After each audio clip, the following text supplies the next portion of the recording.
जी नमस्कार दोस्तों, आप सभी का हमारे YouTube चैनल पर हार्दिक स्वागत है।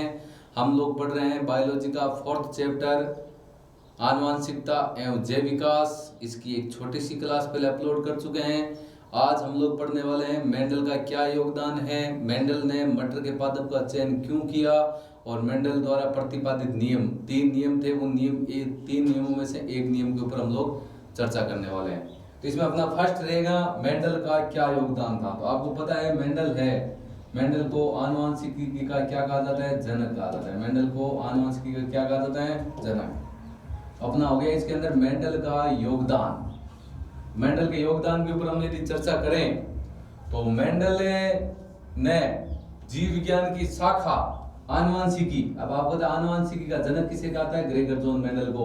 बहुत ही महत्वपूर्ण योगदान दिया था और इसीलिए उन्हें क्या कहा जाता है, आनुवांशिकी का जनक कहा जाता है। ये क्वेश्चन काफी बार पूछा गया है, कभी कभी वस्तुनिष्ठ क्वेश्चन में आया हुआ, ऑप्शनल क्वेश्चन में भी पूछा गया है, सीधा भी पूछा गया है कि आनुवांशिकी का जनक किसे कहते हैं। तो आनुवांशिकी का जनक कहते हैं मेंडल को। मेंडल का पूरा नाम है ग्रेगर जॉन मेंडल। आनुवांशिकी है क्या? आनुवांशिकी जीव विज्ञान की वह शाखा है जिसके अंतर्गत क्या किया जाता है, जितनी भी आनुवांशिकता है और विभिन्नताओं का क्या किया जाता है, अध्ययन किया जाता है। अब उसके बाद में उन्होंने, किसने, मेंडल ने मटर के दानों पर संकरण के तरह तरह के प्रयोग किए थे। भाई अब बात आएगी कि मेंडल ने पादप में मटर का ही पादप क्यों काम में लिया, मटर के पादप का चयन क्यों किया, तो उसके ऊपर भी हम लोग अभी चर्चा करने वाले हैं। उसका मुख्य कारण तो ये था कि भाई जो मेंडल ने जो मटर का पादप था, भाई मटर के पादप की बात करते हैं, उसमें 7 विपर्यासी लक्षण थे। 7 विपर्यासी लक्षण बोले तो 7 विकल्पी लक्षण, जो उनके प्रभावी लक्षण थे उसके विपरीत उनके अप्रभावी लक्षण होते हैं। तो मेंडल के जो पादप में आपको 7 विपर्यासी लक्षणों का मेंडल ने क्या किया था, लक्षणों का अध्ययन किया था। वो 7 विपर्यासी लक्षण है कौन कौन से, उनके ऊपर हम लोग चर्चा करने वाले हैं। तो देखो आपके वो 7 विपर्यासी लक्षण कौन से हैं। अब लक्षण में 2 प्रकार के लक्षण हो जाएंगे। विपर्यासी का मतलब एक साइड में आपका हो जाएगा प्रभावी लक्षण और एक साइड में हो जाएगा आपका अप्रभावी लक्षण। सबसे पहले अपने को ये पता होना चाहिए कि प्रभावी लक्षण क्या होता है। प्रभावी का मतलब होता है, जो अपनी साइंस के अनुसार यदि परिभाषा लिखेंगे तो आपकी परिभाषा क्या होगी कि जो F1 पीढ़ी में अपनी अभिव्यक्ति प्रदर्शित करता है उसे बोलते हैं प्रभावी लक्षण है। जो F1 पीढ़ी में अपनी अभिव्यक्ति प्रदर्शित नहीं करता उसे क्या कहते हैं, अप्रभावी लक्षण। F1 पीढ़ी मतलब प्रथम पीढ़ी में जिसके लक्षण होंगे वो तो होंगे अपने प्रभावी लक्षण है, और जिसके लक्षण नहीं मिलेंगे वो आपके कौन से होंगे, अप्रभावी लक्षण। अब आपके लक्षण कौन कौन से हैं मेंडल के पादप के? पहला हो गया फलीकरण। किसका रंग? 1 नंबर हो गया लक्षण का फलीकरण। यदि लक्षण आपका प्रभावी है तो उसका रंग हरा होगा, यदि अप्रभावी है तो उसका रंग कैसा होगा, पीला। ध्यान से सुन लेना। दूसरा है फली की आकृति। तो आपके फल की आकृति है उसकी बात करते हैं। यदि प्रभावी लक्षण है फूली हुई होगी, यदि अप्रभावी लक्षण है तो आपकी वो फली की आकृति सिकुड़ी होगी। बीज के रंग की बात करते हैं, ये आपके लक्षण है सारे मटर के पादप के। बीज के रंग में यदि आपका प्रभावी लक्षण है तो बीज का रंग पीला होगा, नहीं तो आपको बीज का रंग कैसा होगा, अप्रभावी में कैसा होगा, हरा। बीज की आकृति की बात करते हैं, प्रभावी लक्षण में गोल मिलेगा, अप्रभावी में आपको कैसा मिलेगा, झुर्रीदार मिलेगा। पुष्प के रंग की बात करते हैं, पुष्प का रंग बैंगनी बोल सकते हैं, धूसर भी बोल सकते हैं। और अप्रभावी लक्षण में आपका पुष्प का रंग कैसा होगा, श्वेत होगा। और पुष्प की स्थिति की बात करते हैं तो स्थिति इसमें आपकी प्रभावी लक्षण अक्ष्य होगी और इसमें आपकी अगस्त्य होगी। और ये 6 हो गए। एक हम लास्ट में अपना 7 लक्षण की बात कर लेते हैं। ये लो आपके पूरे 7 के 7 आपके सामने दे दिए हैं। कौन कौन से हैं? लास्ट वाला है पादप की लंबाई, यदि प्रभावी लक्षण है तो लंबा होगा, नहीं तो आपका क्या होगा, बोना होगा। ये लो, ये आपके सामने 7 के 7 लक्षण दे रखे हैं। 7 में आपके प्रभावी और अप्रभावी दोनों लक्षण आपको दिखा रखे हैं। पहला फली का रंग, दूसरा फली की आकृति, बीज का रंग, बीज की आकृति, पुष्प का रंग, पुष्प की स्थिति और पादप की लंबाई। प्रभावी की तुलना में अप्रभावी में अपना उल्टा होगा। उल्टा भी हो सकता है, थोड़ा उसका रूप अलग हो जाएगा। जैसे इसमें फली का रंग हरा है, इसमें पीला हो जाएगा, इसमें आकृति फूली हुई है फल की, इसमें सिकुड़ी हुई है। बीज का रंग प्रभावी में पीला है, अप्रभावी में आपका हरा है। बीज की आकृति अपनी गोल है प्रभावी में, इसमें अपनी कैसी है, झुर्रीदार। इसमें पुष्प का रंग प्रभावी में बैंगनी है, इसमें आपका श्वेत है। इसमें पुष्प की स्थिति अक्ष्य है, इसमें अगस्त है। और इसमें आपकी लंबा है, इसमें आपका कौन सा है, बोना है। तो जितने भी इसमें इस प्रकार के क्वेश्चन तो आपको पूछेंगे नहीं, लेकिन आपके 7 विपर्यासी लक्षणों के बारे में पूछ भी ले तो अपने को नॉलेज है कि कौन कौन से 7 विपर्यासी लक्षण है, उन्होंने प्रभावी लक्षण की क्या विशेषता है, अप्रभावी लक्षण की क्या विशेषता है, अपने को पता होनी चाहिए इसके बारे में। ठीक है। मटर के पादप में यदि कोई पूछ रहे कितने विपर्यासी लक्षण थे, तो आप बता सकते हो कि 7 विपर्यासी लक्षण थे। कितने थे? 7 विपर्यासी लक्षण है। वो लक्षणों के नाम बता दोगे, फिर वो आप बता दोगे प्रभावी लक्षण में इसकी ये विशेषता होती है, ए प्रभावी लक्षण में इसकी ये विशेषता होती है। अब आ गया इसमें अपना कि मेंडल ने मटर के पादप का चयन क्यों किया था। कारण क्या था कि भाई क्या कारण हुआ कि उसने मटर के पादप का चयन किया। पादप तो और भी बहुत है भाई। सब्जी की बात करें भाई, मटर की हम लोग सब्जी बनाते हैं अलग बात है, चलो सब्जियों में बहुत पादप है, वैसे देखें तो बहुत पादप है। मटर के पादप का चयन करने का कारण क्या बात? पहली बात है, एक तो उसमें 7 विपर्यासी लक्षण थे भाई। इस पुष्प के फूल होते हैं वो द्विलिंगी होते हैं। वो द्विलिंगी का मतलब होता है द्विलिंगी। द्विलिंगी का मतलब होता है जिसके अंदर नर और मादा दोनों जननांग उपस्थित होते हैं। पुंकेसर और स्त्रीकेसर दोनों उपस्थित होते हैं, इसी कारण ये उभयलिंगी पुष्प होते हैं। उभयलिंगी का नाम है, ये द्विलिंगी का नाम है, अर्थात नर और मादा जननांग बोले तो स्त्रीकेसर और पुंकेसर इस पुष्प में दोनों पाए जाते हैं। मटर के जो पुष्प होते हैं वो द्विलिंगी या उभयलिंगी होते हैं, उनमें आपके नर और मादा दोनों जननांग उपस्थित होते हैं। बोले तो स्त्रीकेसर और पुंकेसर दोनों उपस्थित होते हैं। ठीक है। दूसरा हो जाएगा इसमें अपना मटर के पौधे का जीवन काल छोटा होता है। मेन कारण यह है कि उसका जीवन काल छोटा है, कम समय में अधिक खेती की जा सकती है। उसके बाद में अगला हो जाएगा इसका, अगला है कि इसे आसानी से उगाया जा सकता है। इस पौधे को आसानी से उगाया जा सकता है, उतनी ज़्यादा समस्या नहीं होती उगने में। ये मटर आसानी से मटर का पादप बहुत आसानी से उग जाता है। और ये सबसे इसका मेन पॉइंट है। आप मटर के पौधे में अनेक विपर्यासी लक्षण होते हैं। कितने लक्षण होते हैं? 7 विपर्यासी लक्षण होते हैं मटर के पादप में। 7 विपर्यासी लक्षण पाए जाते हैं। और अगला है इसमें सामान्यतः स्वपरागण तो होता ही है। स्वपरागण की प्रक्रिया तो स्वतः ही होती है, लेकिन कृत्रिम तरीके से हमारे तरीके से हम इसमें क्या करवा सकते हैं? पर परागण भी करवा सकते हैं। स्वपरागण का मतलब होता है, आप समझते हो, परागकणों का उसी पुष्प के वर्तिकाग्र से परागकणों का वर्तिकाग्र पर उसी पुष्प के भाई सेम पुष्प के परागकण उसी वर्तिकाग्र पर पहुंचेंगे, उसको अपना बोलेंगे स्वपरागण। पर परागण का मतलब होता है किसी अन्य पुष्प के परागकण दूसरे पुष्प के वर्तिकाग्र पर पहुंचना क्या कहलाता है? आपका पर परागण। इसमें आपका स्वपरागण तो स्वतः ही होता है, यानी इसके साथ में कृत्रिम तरीके से कौन सा परागण करा सकते हैं? पर परागण भी करा सकते हैं। एक पीढ़ी में अनेक बीज बनाता है। तो काफी कारण हो गए इसके। मेंडल ने मटर के पादप का चयन क्यों किया? सबसे पहली वही विशेषता होगी, मटर का जो पुष्प है वो उभयलिंगी होता है, मतलब उसमें दोनों जननांग स्त्रीकेसर और पुंकेसर उपस्थित होता है। दूसरा, उसका जीवन काल छोटा होता है। तीसरा, इसे आसानी से उगाया जा सकता है। चौथा, इसमें अनेक विपर्यासी लक्षण, बोले तो 7 विपर्यासी लक्षण होते हैं। पांचवा, स्वपरागण होता है। और छठा, एक ही पीढ़ी में अनेक बीज बनाता है। एक ही पीढ़ी में क्या बनाता है? अनेक बीज बनाता है। इसी को क्या बोलते हैं? अपना बोलते हैं मटर के पादप का चयन करने का ये अपना कारण था। अगला है अपना मेंडल द्वारा प्रतिपादित नियमों के नाम। आपको पता होना चाहिए मेंडल ने 3 नियम दिए थे। कितने नियम दिए थे?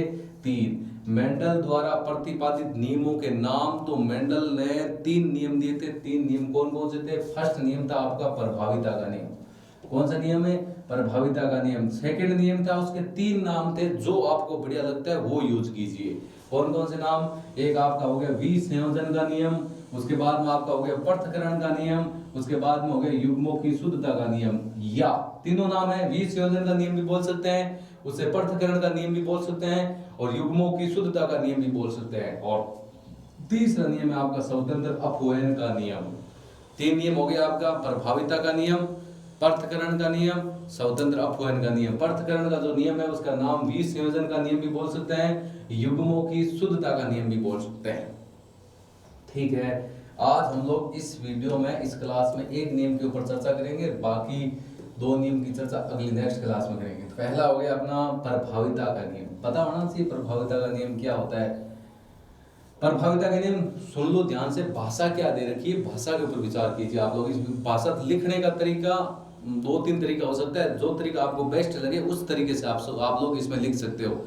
तो आपका पहला इसमें क्या दे रखा है कि जब एक ही पौधे के, एक ही पौधा अपना सेम ही है, मटर का पादप है, और उसके 2 विपर्यासी लक्षण आपको लेने हैं। 2 विपर्यासी लक्षण वाले पौधों के बीच में हम लोग क्या करवाते हैं? संकरण कराया जाता है। तो प्रथम पीढ़ी को बोलते हैं F1 पीढ़ी में केवल प्रभावी लक्षण ही प्रदर्शित होता है, उसे प्रभाविता का नियम कहते हैं। मतलब है लक्षण तो हम लोग उसमें दोनों काम में लेते हैं, विपर्यासी में मतलब प्रभावी और अप्रभावी दोनों लक्षणों को काम में लेते हैं, लेकिन आपके F1 पीढ़ी में सिर्फ प्रभावी लक्षण प्रदर्शित होता है। इसीलिए इसे कौन सा नियम कहते हैं? इसे प्रभाविता का नियम कहते हैं।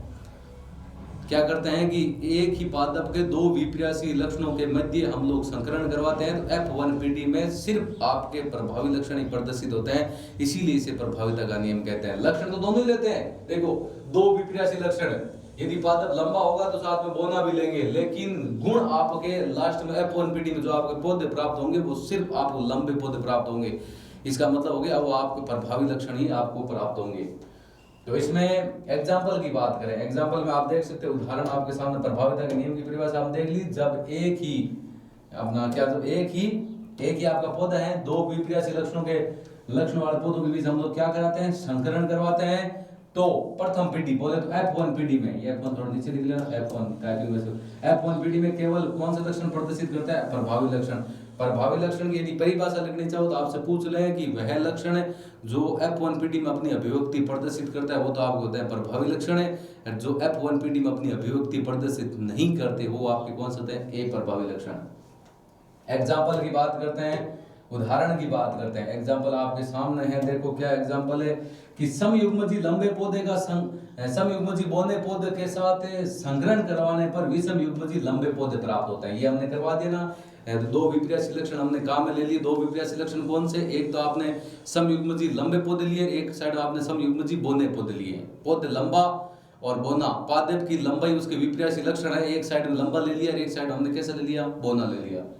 अब उसको करता किस प्रकार वो आपको मैं समझाता हूँ। देखो किस प्रकार होगा आपका प्रभाविता के नियम, आपको डेरिवेशन बनानी है छोटी सी, किस प्रकार बनानी है वो मैं आपको बता देता हूँ किस प्रकार बनानी है। तो देखो आपको इसमें बनानी आपको ऐसे है कि बड़ा टी, ये दो टी एक जैसे हैं, इसका मतलब आपके समयुग्मजी लंबे पौधे, इनका नाम आप अपना लिखना तो थोड़ी साइड लिख लो, जैसे इसी में यहाँ पर लिखता हूँ। देखो ये हो गया आपका बड़ा टी, इसका नाम लिखेंगे समयुग्मजी लंबे पौधे। ये आपके लंबे पौधे हैं कि बड़े टी को लंबे पौधे से प्रदर्शित कर रहे हैं। ये हो गया आपके समयुग्मजी लंबे पौधे, ठीक है। और इस साइड में स्मॉल टी, इसका नाम हम लिख देते हैं समयुग्मजी बौने पौधे, समयुग्मजी बौने पौधे। इसमें हो गया आपके समयुग्मजी बौने पौधे, दोनों में से एक एक युग्मक काम में ले लेते हैं। इसमें से आपका ये बड़ा टी काम में ले लिया और इसमें से आपका कौन सा टी ले लिया, छोटा टी। इनको बोलते हैं आपका युग्मक, इनको क्या बोलते हैं, युग्मक। संकरण के लिए एक क्रॉस का निशान, इन दोनों का संकरण करवाएंगे तो आपका इस प्रकार होगा। देखो आगे बनेगा आपका कैसे, ऐसे बन जाएगा। एक तो आपका हो जाएगा ये बड़ा टी, एक आपका हो जाएगा छोटा टी। अब इसमें आपको देखोगे सर बड़ा टी भी है छोटा भी टी है, लेकिन आपके जो लक्षण प्रदर्शित होंगे वो सिर्फ प्रभावी लक्षण के होंगे। तो इसमें आपका नाम क्या होगा, इनका नाम हो जाएगा विषम युग्मजी लंबे पौधे, क्योंकि दोनों समान नहीं। सम युग्मजी में दोनों देखो युग्मक एक जैसे हैं, विषम युग्मजी हो जाएंगे, युग्मक आपके अलग अलग हैं। विषम युग्मजी लक्षण क्या होंगे इसके, लंबे पौधे, लंबे मतलब इसमें प्रभावी लक्षण ही प्रदर्शित होंगे, लंबे पौधे। विषम युग्मजी लंबे पौधे कितने परसेंट, 100%। F1PD में आपके 100% विषम युग्मजी लंबे पौधे ही प्राप्त होंगे। पीडी आपकी कौन सी है, F1PD, ठीक है। ये लो आपको प्रभाविता के नियम में सिर्फ आपको इतना ही करना है। भाषा आप क्या लिखोगे कि एक ही पादप के दो विपर्यासी लक्षण, ये आपका समयुग्मजी लंबे पौधे, इस साइड में समयुग्मजी बौने पौधों के मध्य हम लोग संकरण करवाते हैं तो आपके विषम युग्मजी लंबे पौधे प्राप्त होते हैं कितने परसेंट, 100% है। यही है अपना प्रभाविता का नियम कि जो F1PD में अपनी अभिव्यक्ति प्रदर्शित करता है उसे तो बोलते हैं प्रभावी लक्षण है, और जो F1PD में अपनी अभिव्यक्ति प्रदर्शित नहीं करता उसे क्या कहते हैं, अपना अप्रभावी लक्षण अपना कहते हैं।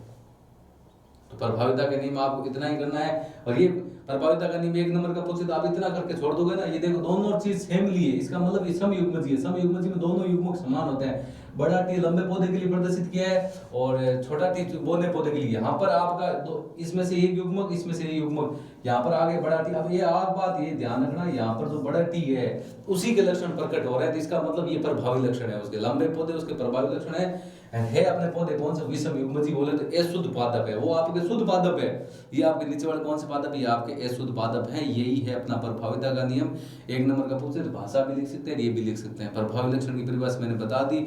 जो F1PD में अपनी अभिव्यक्ति प्रदर्शित करता है उसे प्रभावी लक्षण कहते हैं। जो F1PD में अपनी अभिव्यक्ति प्रदर्शित नहीं करता उसे क्या कहते हैं, अप्रभावी लक्षण कहते हैं।